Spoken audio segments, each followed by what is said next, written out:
Northern blotting. Now, northern blotting is a little bit different from the other techniques that we've discussed because all of the other techniques that we've been discussing have been protein-centric and protein-related. Now, I wanted to reference and bring up northern blotting because it gives us a way of analyzing a different macromolecule. It gives us a way of evaluating and investigating RNA. Now, I could have selected southern blotting or northern blotting because southern blotting is for DNA. And actually, southern blotting is kind of I guess you could say, the first of the blotting techniques or the directional blotting techniques. And everything else has been named by other people, or has followed the same trend, I'm sorry. But southern blotting was developed by a guy named Edward Southern. So he called it southern blotting, and then everyone else is kind of, I don't know if it's necessarily a joke, I think it's more of an homage to him. RNA is northern blotting, protein is western blotting, and to my knowledge there is no eastern blotting. But maybe there will be whenever there's, I don't know, aliens with a different major molecule. Or yeah. So the process is very, very similar to western blotting. Now, the first step in it is you're going to do, well, separation of your molecules by gel electrophoresis. Then what you're going to do, so you're going to use that same negative down to positive. You're going to apply an electric field to get these molecules to separate based on their molecular weights.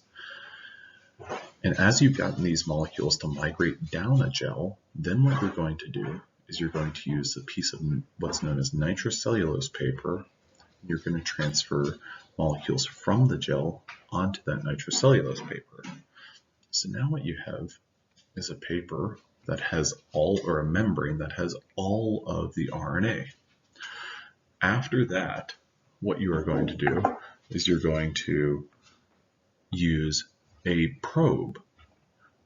This is it's a probe designed to specifically detect a nucleic acid sequence. This is analogous to the antibody in a western blot. What this is going to do is it's going to match up with a particular sequence of RNA, and if that RNA is present, this probe will adhere to it, and then you'll have a detection method.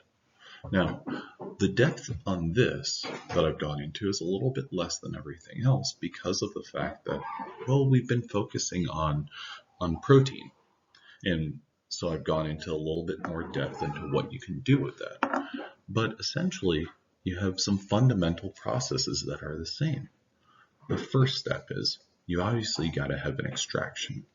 And whenever I say extraction, which I've taken kind of for granted in the previous presentations, we have a sample.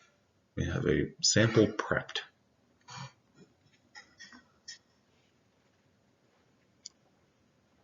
Next up, you have to separate on a gel. Now, northern blotting is going to use a different type of gel than your western blotting. The gel is simply made of a different material, and that's because whenever you're separating nucleic acids, you use a gel made of a different material. So you're going to separate your proteins on a gel. Third, you're going to transfer from the gel to the membrane. Fourth, you're going to probe with, I'm going to just simply call it a detector. So in a northern blot, this detector would be your radio-labeled probe, the specific nucleic acid sequence, and in a western blot, that would be your antibody. And then fifth, you are going to visualize. So this fifth step in a northern blot, you're using an X-ray film that tells you whether or not something is present. And then in a western blot, you are using that enzyme. You're catalyzing a reaction with that enzyme that is mobilized on your secondary antibody.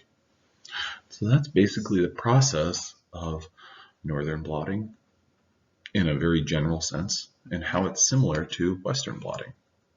Well, I hope this was helpful, and I hope you have a good one.